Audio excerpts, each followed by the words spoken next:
Hello and welcome to a new episode of Partner News Live today, May 29, 2024.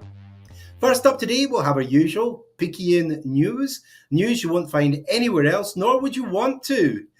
Then we'll have our regular visit from Shelley as she picks out just a few of the current great offers from Verizon that you can be selling to your customers. Then Greg Tiedeman will be sharing advice on how to grow extra business and increase the ARPU of your existing customers to build even more trust and to make them more sticky. You may remember that during one of our April webcasts, I poo-pooed the conspiracy theory that Rick Stapp is consulting for Huawei or ZTE, or maybe for both. However, since then, Jordan and I have received several emails from some of you insisting that the theory may hold water. One of you, searching on the web, discovered this photograph that purports to be Rick with President Xi Jinping. Now, if you look at the photograph up close, you can see that it's obvious that the photograph is faked. Let me zoom in. If you look closely, you can see that under the mask, this could be anyone in their late 60s with their eyes closed and with a full head of graying hair. So I hope we can put an end to this ongoing conspiracy theory once and for all. You know, recently I've been inundated on my Google newsfeed with this question. Why do people hang bags of pennies and water on their porch or patio? I tasked Jordan, our production assistant, to find the answer. After giving up on sitting at the computer, Jordan's family tells us that the bags of water and coins keep vampires away, but without everyone in the family suffering the constant smell of garlic. So there you have it. While waiting for Jordan to find an answer to that mystery, I thought I'd research the other grand ideas that my Google newsfeed offers me every day. For example, this handy idea for storing all your Ethernet and phone charging cables. Put them all inside toilet paper roll centers. Now, I can't believe that you all don't do this already. I mean, I've been collecting toilet roll tubes for years. Not. Apparently, this arrow on the dashboard tells us on which side of the car you'll find the gas tank filler cap.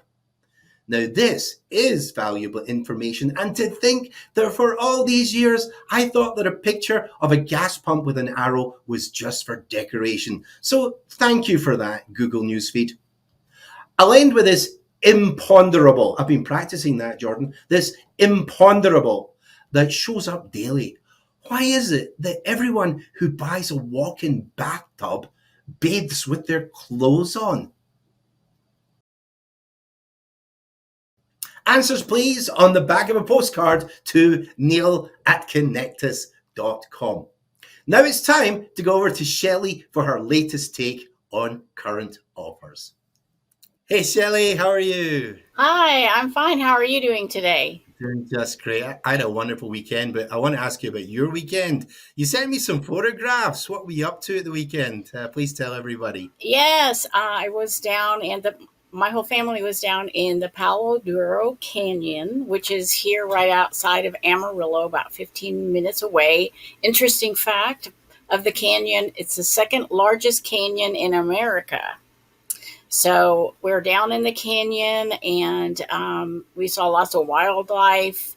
They even have a stream that you can go through. A lot of people play in the stream like kids. It's crystal clear. It's the stream that comes through there. I guess you'd call it a more of a river, but there's not you'll see that picture right there. That's the starting of the Red River. So down in the canyon, there's a lot of historical history that's about the canyon. And so it was really nice to kind of be off the grid a little bit. You could go up a little ways and get some internet, but it was nice to just be with nature. And my family, of course, yes. So here's is that a roe deer? I'm not very good at Yes, we identifying saw deer. deer. We actually got to feed a lot of the turkeys. They came back this Yeah. morning before we left.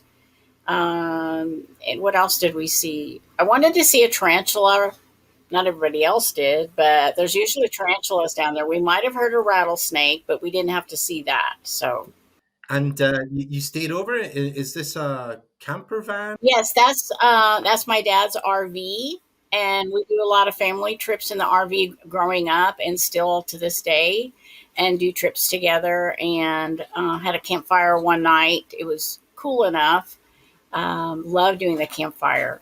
So that's the awning. You can't really tell, but that's an awning off the RV, off the motorhome. Yes. So we really aren't camping because we are like glamping. So we got all that's something. We have everything a house would have, but we still get to be outside and be with nature. I like the way you say that because my son and I we were in this fort. So Oh, also we were not really camping at all because some of the families were intense, but the majority of the boys and the fathers we stayed in individual rooms. This is not an original. They call it a fort. oh It's a wow. rebuild from the late 20th century. It's really a trading post. It was called a fort, but it was never occupied by the military. The original trading post, which would have been a lot smaller than this, dated back to 1835 or 1836.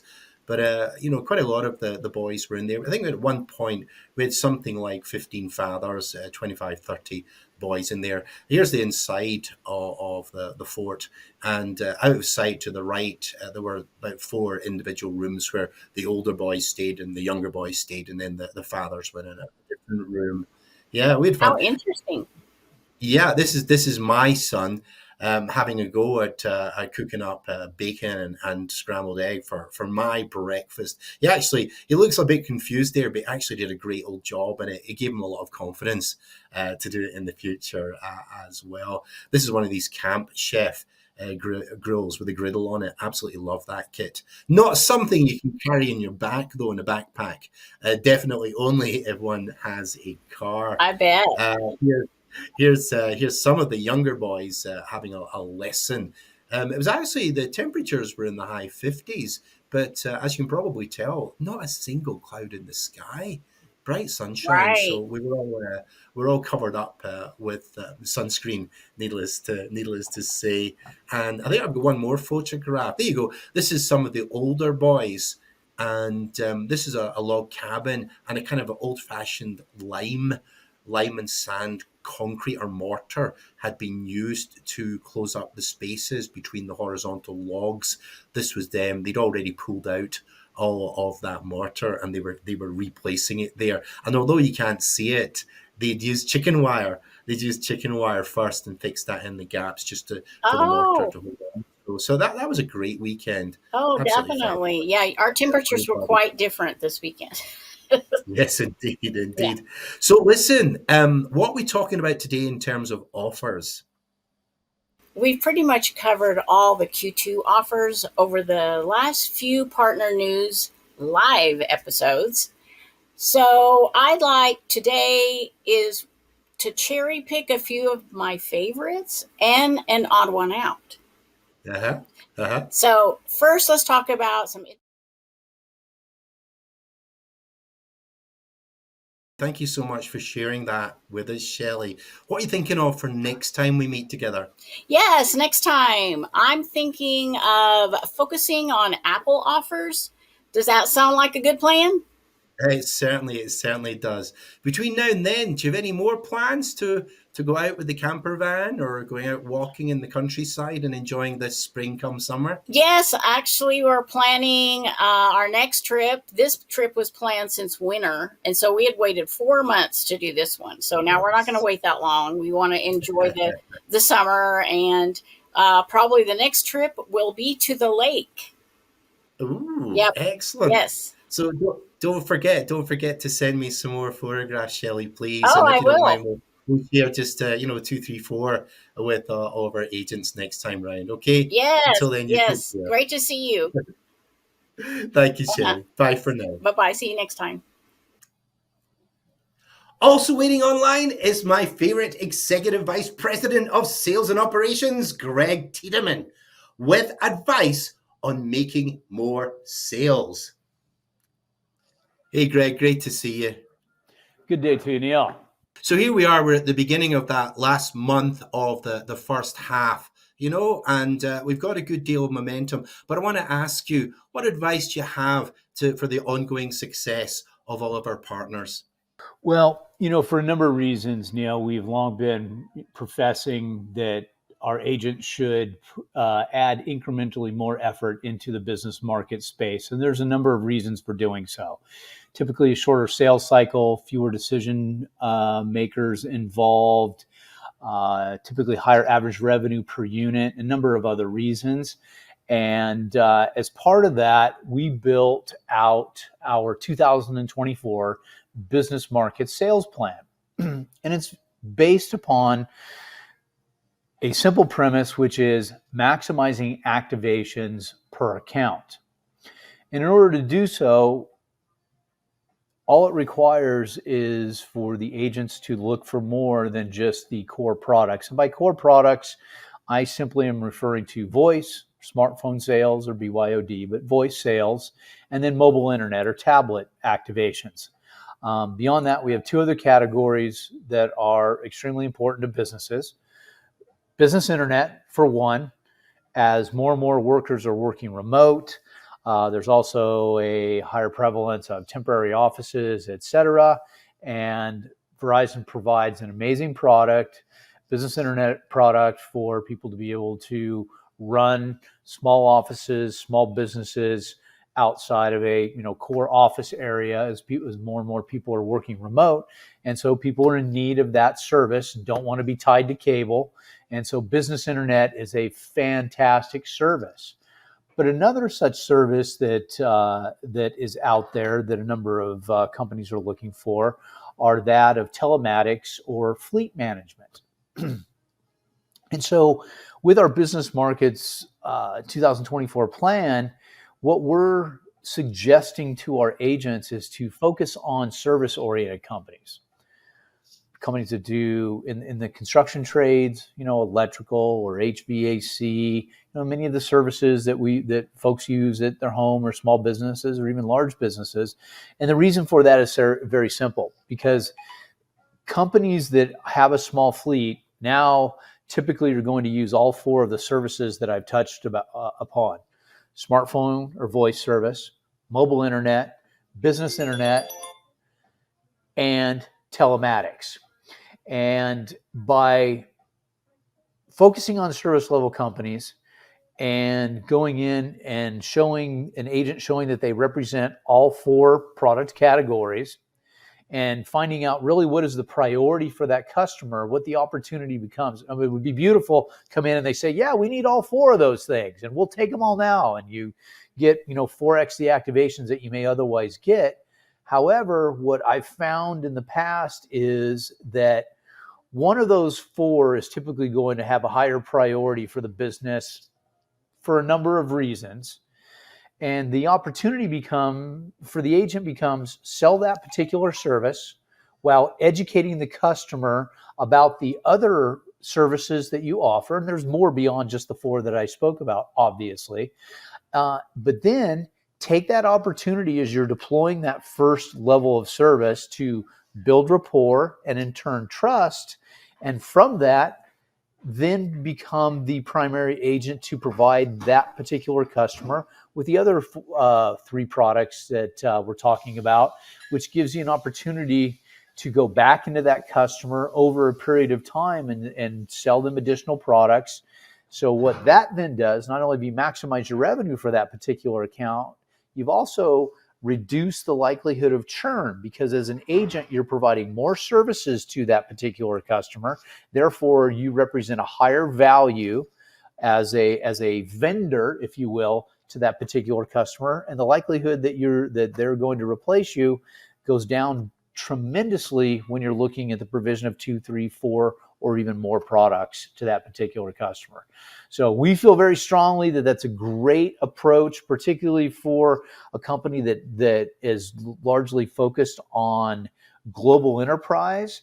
There's an opportunity to scale in the business market space by dedicating a small percentage of your assets there, and then your human assets, your salespeople, and then focusing in this particular area where you can maximize your activations per account, reduce your churn, and then that's a great building spot to develop your business market sales for any agent. Sounds good, Greg.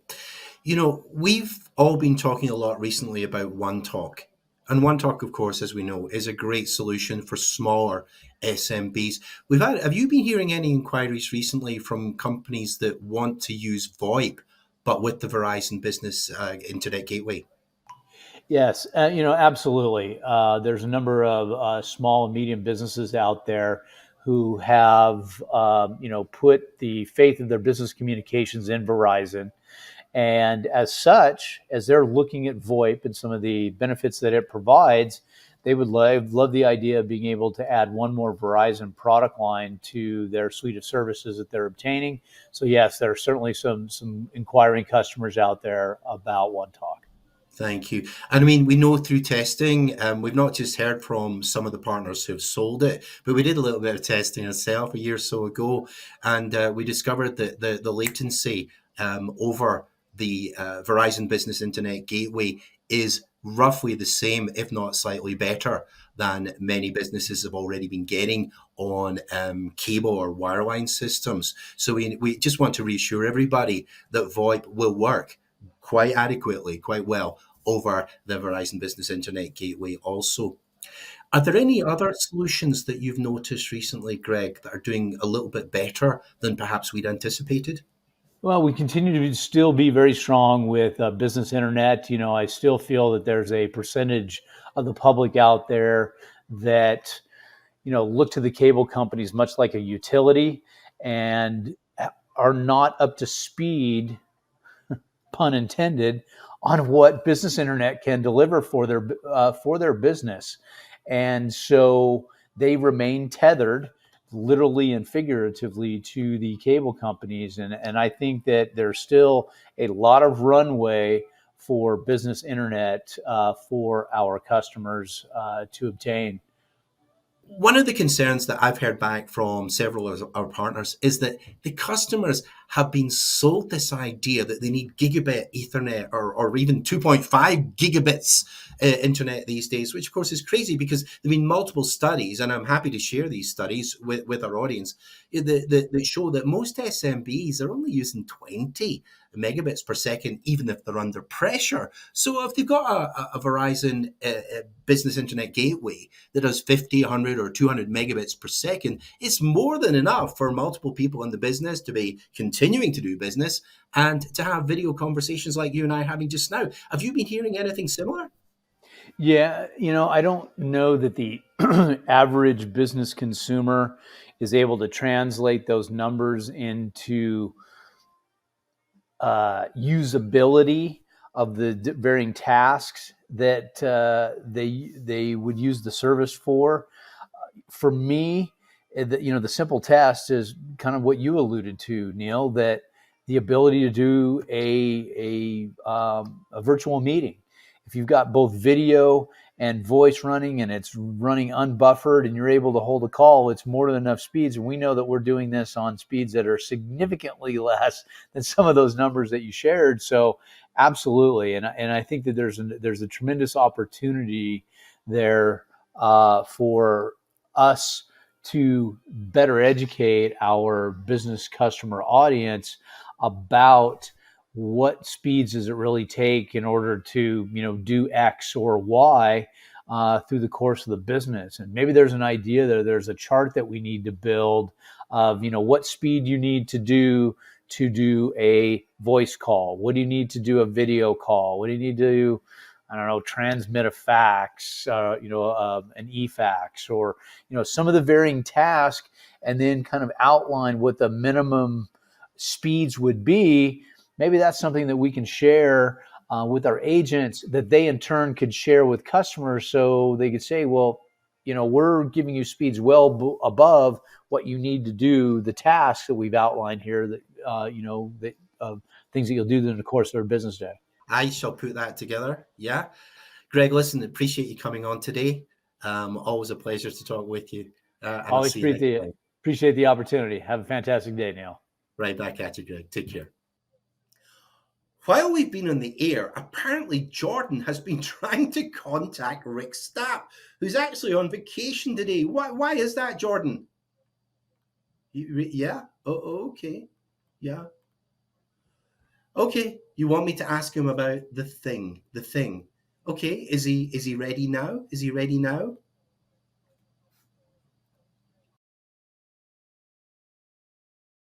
So, Rick, we need to address these rumors that keep floating around. We keep getting these emails from our partners asking if there's any truth that you have been moonlighting. You have a second job in addition to the one with Connectus Wireless. Is there any truth in that? No, there's no truth. So, I mean, look, one of the accusations that have been made is that you're moonlighting and working for, you're getting some kind of royalty or commission or hidden salary to a Swiss bank account or an offshore bank account from ZTE. Is it true? I don't know who ZTE is. Okay, it's a smartphone company that's wholly owned or majority owned by the People's Republic of China. Well, if I was getting money, I'd probably know who that was. Okay. Yeah. How about Huawei? They say that you're also moonlighting and giving advice or consulting for Huawei. I haven't been to Hawaii in about 20 years.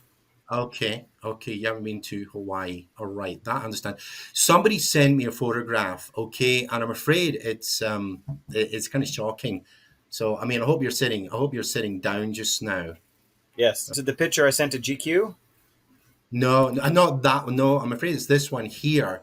So this is on the right here. You can see Xi Jinping. Is that or is that not you standing beside Xi Jinping? I have to tell you, it's pretty damning. It looks very like you. No comment. Okay. Very few questions. Okay. I mean, obviously, I trust you, and I'm willing to accept that you're not accepting bribes from Chinese smartphone manufacturers. But I mean, how good are you now at speaking Mandarin Chinese? Ni hao. Okay. So you are actually learning Chinese. Yeah, ni hao. I also know. Okay. To go order. Yeah, I have to tell you, we're recording this, so the grand jury may get to see this video footage. Your language skills are obviously improving, but come stai, buongiorno, and stuff like that. Italian. That doesn't sound like Chinese to me. That sounds more like Italian. Yes, Italiano. Si. Yeah. Okay. Prego. Okay. Well, listen, Rick, thank you for coming on. I appreciate you doing this at short notice to deny all these accusations and the conspiracy theories that have been floating around. So I appreciate you coming on. Yeah, today. I've got dinner in Shanghai here in a few minutes, so I do need to go. All right. Enjoy. Okay. Enjoy. Take care. Ciao.